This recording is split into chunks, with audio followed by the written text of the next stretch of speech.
is Ray Acheson. I'm from so-called Canada, from Toronto, but I've been based in New York City for the past almost 2 decades.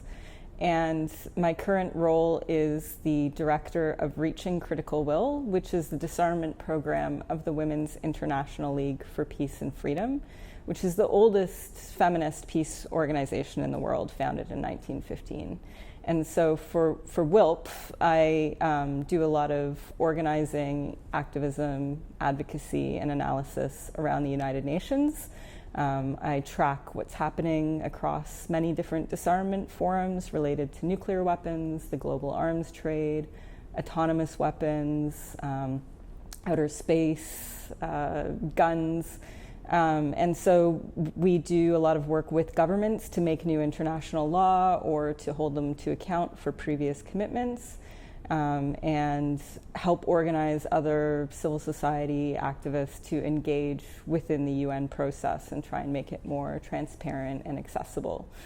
But I also do organizing outside of the UN as well, and so I work with different coalitions and organizations in New York City locally, but also around the US, Canada, Australia, other countries, on anti-nuclear organizing, on organizing against prisons, police, cop cities, organizing for the abolition of borders, so trying to support a lot of different campaigns that are all addressing this question of militarism, of state violence, of oppression, and expanding our ability to work together and learn from each other and really build collective movements that operate in solidarity.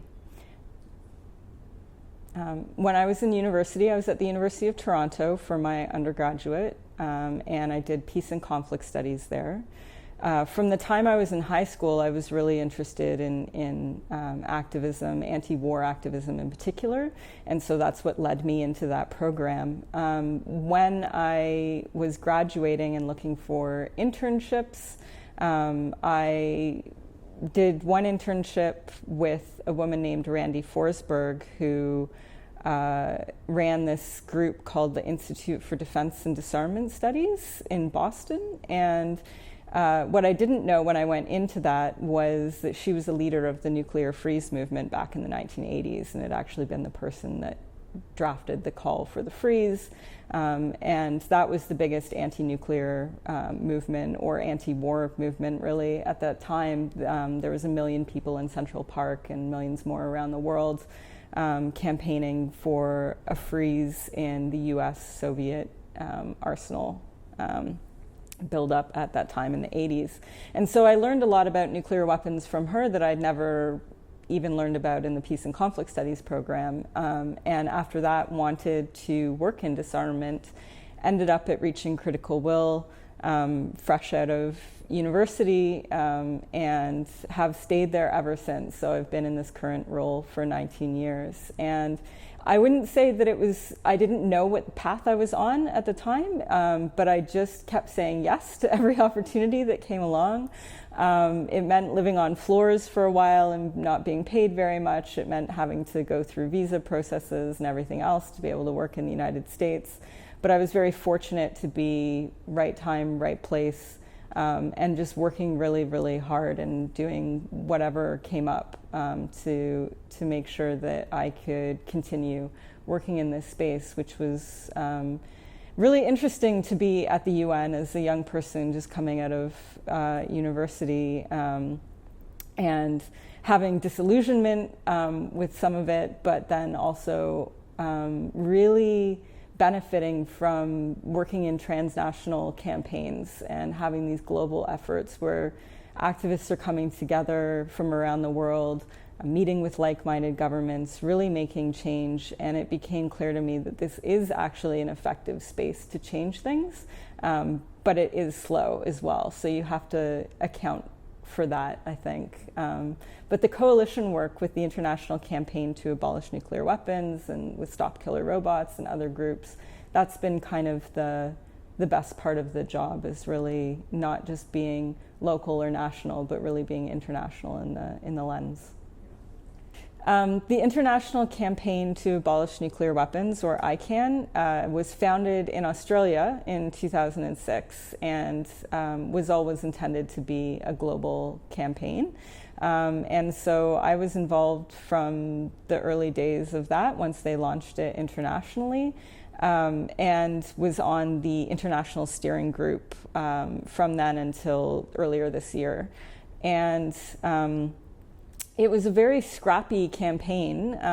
It was activists from Australia, doctors and lawyers and people that had organized against the nuclear industry there that came together to form this campaign as a way to address the shortfall in anti-nuclear activism, because it was huge in the 1980s, but then with the end of the Cold War became kind of a backseat issue for many people, and yet the spending on nuclear weapons, the dangers and risks of nuclear weapons, the impacts from uranium mining and nuclear waste persisted, but it wasn't something that was in the forefront of people's minds. So the idea was to have a resurgence of a global campaign to abolish nuclear weapons.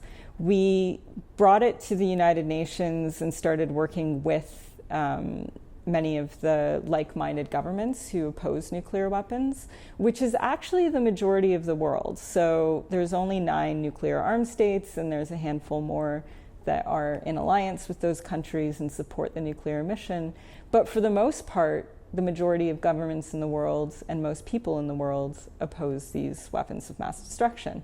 And so the idea was that we needed a treaty that would outlaw these weapons, prohibit them in the same way that biological weapons and chemical weapons are illegal.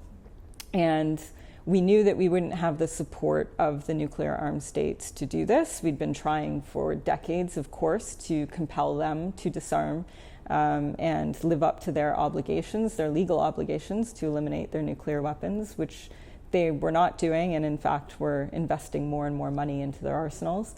And so it was a bit of a rebellion, basically, that happened at the UN, led by activists and like-minded governments to create new international law. But it took many years of work. It was a collaborative process that happened quietly for a lot of years, different strategies, meetings, building up support around the world in different regions, building capacity of diplomats to engage with this issue, which maybe wasn't something they'd worked on before, that they didn't have support for within their government systems. So that took many, many years to build up sort of an engine that could truck along. And it was in 2016 that the UN General Assembly voted to establish negotiations on a treaty to prohibit nuclear weapons. And then those negotiations happened entirely within 2017. It was very fast once the negotiations actually got underway because we'd done so much preparatory work to be ready. ICAN activists were incredibly involved in the drafting of the treaty, working right alongside governments to come up with treaty language. At the end of the day, of course, it is something negotiated among states. It's not a perfect text, but it is something that really advances the issue in a number of ways. First of all, it outlaws nuclear weapons and puts them on the same footing as other weapons of mass destruction. But it also includes provisions for victim assistance and environmental remediation associated with past nuclear harm. And it recognizes disproportionate impacts of nuclear weapon testing and production on Indigenous communities, as well as gendered impacts of ionizing radiation and the need for gender diversity in addressing these issues at the international level. So it's a really interesting and progressive treaty, and it was adopted on July 7th, 2017. It's since entered into force. It has 73 states parties. We just got 3 more this week. So it's a treaty that's growing in support all of the time. That same year, the International Campaign to Abolish Nuclear Weapons was awarded the Nobel Peace Prize for that work with governments to abolish or to ban nuclear weapons. And it's not usual that we get that kind of recognition for activism and organizing, so it was really a shared triumph amongst everyone who's been active against the bomb since the beginning of the atomic age. It's not just ICAN's victory, but it was certainly something that we were able to celebrate with also the governments that did participate in that process and adopted that international law. And from there, the campaign is both getting more signatories and states parties, but it's also using the treaty as a tool now to compel disarmament. So now we have international law that says nuclear weapons are illegal. This is the basis from which we can go to banks, pension funds, financial institutions, and say, you need to divest from these weapons that are outlawed. In the same way that they have divested from landmines and cluster bombs, or that many institutions are divesting from fossil fuels right now, or from apartheid companies, they are willing to now take this up because nuclear weapons are illegal under international law. And so even though the nuclear armed states haven't yet joined it, even though that disarmament process has not yet begun, we are seeing an economic impact. We're seeing a stigmatization of these weapons. We're seeing members of parliament around the world engaging with this issue in a way that they haven't for decades. So it is changing the landscape, which we then hope to use, of course, ultimately to eliminate nuclear weapons completely. For you? Abolishing nuclear weapons is a feminist and a queer issue for a number of different reasons. So one is the ways in which nuclear weapons are part of a hierarchical, centralized, patriarchal sense of power and violence in the world. So nuclear weapons are sort of the pinnacle of this idea that might makes right, that security and safety are best achieved by being able to threaten genocide, essentially, with the push of a button. And that conception of security in the world order is what has led us into the mess that we're in now, where we're seeing wars around the world, genocides, and total impunity, the dominance of the military-industrial complex in many different countries, the investment, economic investment, human resources investment into the production of weapons at the expense of everything else. And so nuclear weapons are sort of the most violent pinpoint of that system. And so for those of us approaching this issue from a feminist perspective or a queer perspective that see safety and security in different ways, that want to look at what are actual human needs that need to be met in societies, how could international relations actually involve diplomacy and dialogue, which seem like a lost art in the world that we're living in now. The abolition of nuclear weapons is part of the process of building a different type of world and getting rid of this extreme machination of violence is part of the process of then addressing militarism much more broadly, the concepts of militarized security much more broadly. As an activist. Mm-hmm. Writing is absolutely essential to my form of activism. So within the role that I do for reaching critical will within the United Nations, my writing takes on a few different tasks.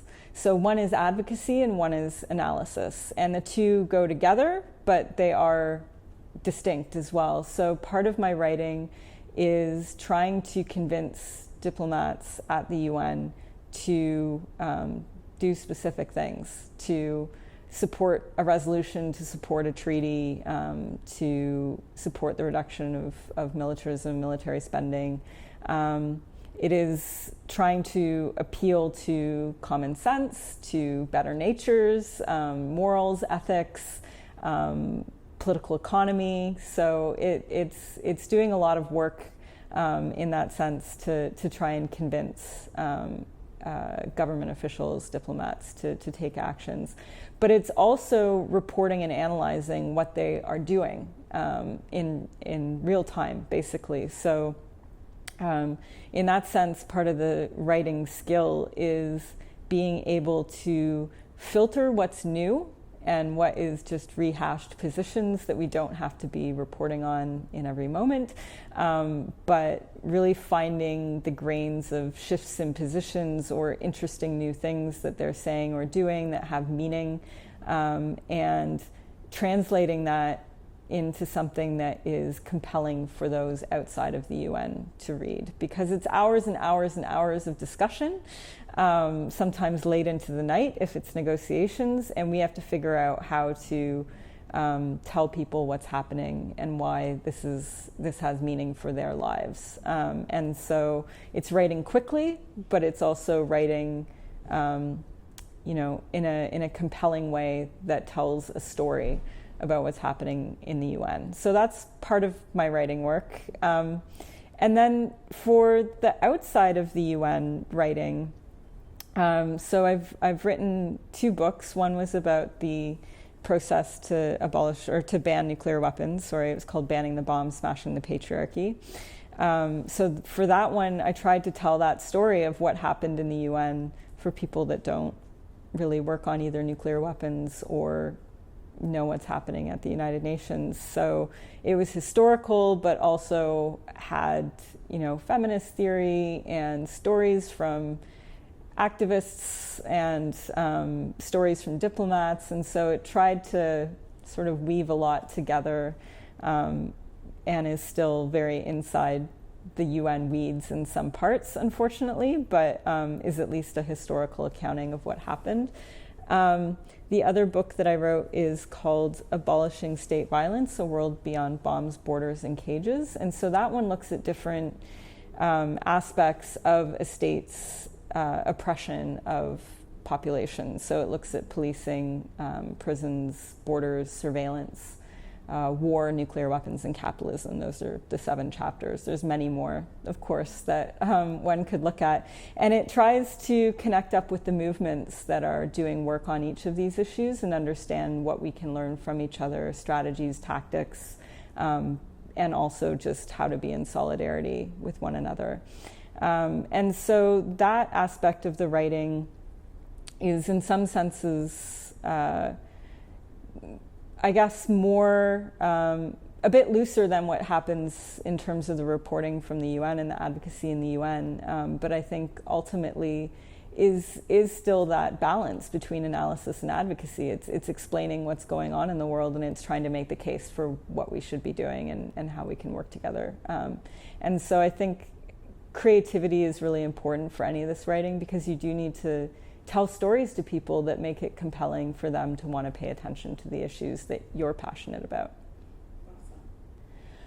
I think one of the main unique features of feminist and queer organizing for peace is in the attention to how we organize ourselves or how we engage with each other being important for the vision that we want to create in the world. So in terms of equity and equality, in terms of diversity, in terms of care for each other as human beings that are engaged in this work, I think all of those things do have a unique feature when feminists or queer folks, queer theorists are involved in the work that is really important to creating a more sustainable culture and a less ego-driven culture around organizing and activism, which is not to say that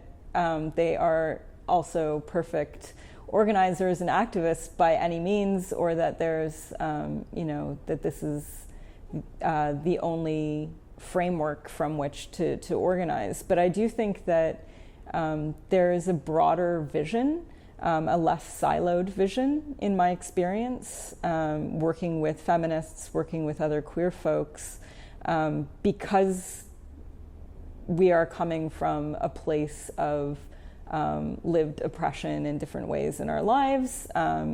We have experience with being token people in the room, and then so when we're all together with each other, it's a different dynamic, I think, and more willingness in most cases to then give space to others and to listen and to engage in nonviolent communication and all those sorts of things.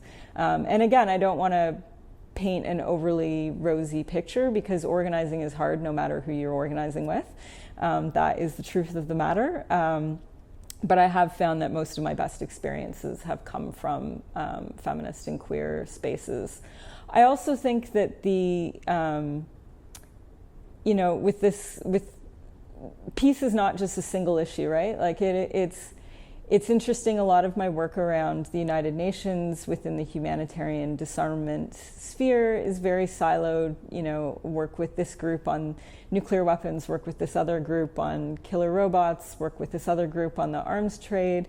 And what's interesting about broader anti-war peace activism, or within feminist and queer organizing within the police and prison abolitionist movements, is that there's a bigger picture going on. People are understanding how each of these things relates to each other, how we're harmed by these systems in similar ways, and how it's not just about picking off one or the other, or addressing one site of oppression and ignoring the rest, but it's really, I think, feminist and queer approaches do a better job of being more encompassing and expansive about harm, sources of harm, and ways in which we can address that harm that don't relate or rely on structures of violence to solve it for us. So, prisons, cops, that kind of thing. Yeah. Mm-hmm. Abolition as a framework in the United States in particular really comes from the abolition of slavery. And what's important to understand, I think, about the organizing in that experience, in that time frame, was that it wasn't just about ending slavery, but it was also about building a more democratic and inclusive world order. And anti-racist action, feminist action were certainly part of that from the very beginning. And I think abolition, in the way that it's talked about now in terms of police, prisons, militarism, is still championing this sort of divest, invest, deconstruct, reconstruct notion of what it is to build a better world. So it's not just about getting rid of borders or cops or the military or nuclear weapons. It's about what you replace it with and what that process looks like of how you're taking down a structure and what you're replacing it with. And so when it comes to, for example, police abolitionists, yes, want to take money away from the police, so defund the police, but it doesn't stop there. It's about what you need to create systems of care for communities that preclude the type of quote-unquote crime that happens when you give all the money to the police and you're not providing for people. So it's investing in food security and in housing, safe housing, education, jobs, different recreational opportunities, community gardens, healthcare, mental health care. So I think all of those things are sort of put up as the opposition to the system of policing and prisons that incarcerate people who don't have their needs met and then have to seek how to live in a marginalized sense in the world that is benefiting the capitalist elite of a society. And so it's always about this looking at what we have, what's working, what's not working, and then what we need to actually help people, the majority of people in the world, flourish instead of just this minority that we have right now.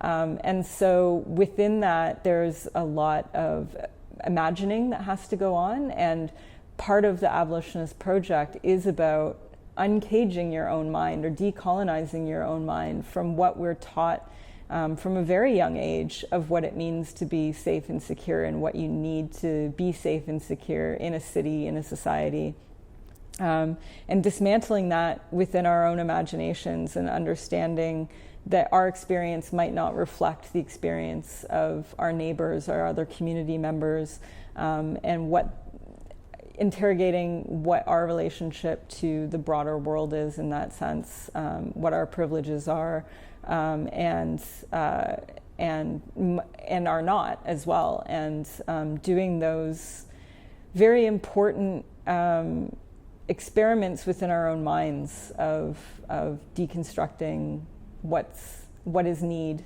and what is being met and what is not being met, and what the systems are that are creating opportunities or limiting, constraining opportunities.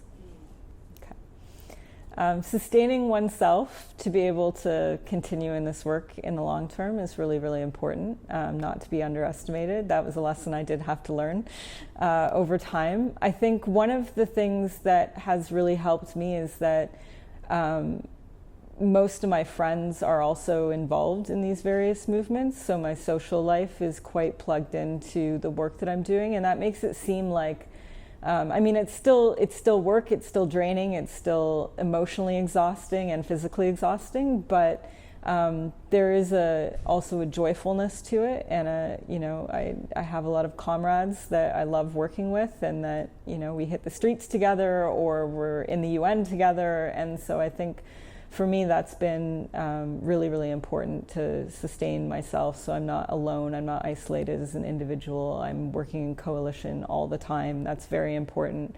None of this work is possible on one's own. No one person is responsible for making change in the world. It is absolutely collective, and having good experiences with the people that you're organizing with is really, really important. I think also enjoying your life in different ways is important. I mean, the world is very tragic, and those of us who are politically engaged, who are active, feel that burden to keep going and to not rest, because we're letting people down who are suffering, and so I think a lot of us are very hard on ourselves for that. I know that I am, and I'm still learning every day those lessons.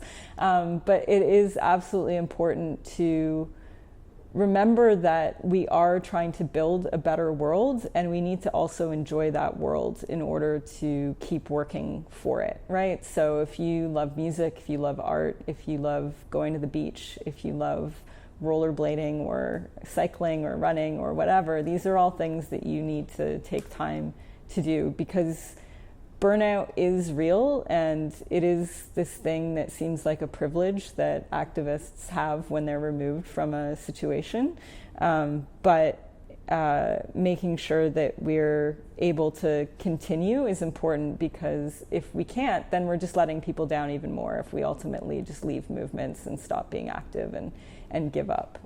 So working into your daily practice of allowing yourself to enjoy life and the world when you can is really, really important. Having conversations with other activists is really important about this as well. Having conversations with people who aren't that active is also nice, to just talk about other things, or go to the movies with friends. Doing these things can be good when you are in a privileged position to be able to do so. And not being too hard on yourself is really important, I think, as well. Yeah. And then Yeah. It can be really overwhelming to doom scroll and follow what's happening in the world, and there's so many different things that are on fire literally right now, and so I think a good practice that I've found, if I'm reading about a particular issue or situation, is rather than let grief or feelings of overwhelmedness dominate when I come out of reading the news on a certain thing, is to think, what is the specific action I can do right now in this, even if it's a minute? Can I email a member of parliament? Can I donate some money to a foundation or on the ground? Can I write to a friend and say, hey, can we have a coffee to chat about this issue? If there's some specific thing I can do coming out of that feeling, then makes me feel like I've at least done something. And every time you do something, it leads to something else. And so you don't need to, none of us can, and you don't need to fix everything all at once, right? But you can do specific things. You can get engaged in very small ways or in very big ways. You can show up to things. You don't have to organize things. I'm an organizer. I love going to protests that other people have organized where they just tell me where to stand and where to march. Like, that is a feeling where I am still, my body's in the streets, I'm still participating, I'm still helping, but I'm not carrying the burden on this one of organizing it. And I think giving yourself that space too, to not necessarily, you don't have to be in the lead all the time, but you can just support what other people are doing. That's been a good lesson as well. Or if you're really, if you don't want to march or don't want to, can't for whatever reason, join a blockade or that kind of thing, you can, if you know any, if you're good at cooking, you can bring some food down to the protesters. We have one organizer in New York City who always bakes cookies every time we do a protest, and he makes a vegan package and a regular package, and it's just this nice care thing that people do, and it's just a small gesture, but it's always very meaningful. It's like, oh, where's Robert with the cookies? So I think, just taking it small if you're feeling overwhelmed, because every little thing that we do for each other and for the movement is really important.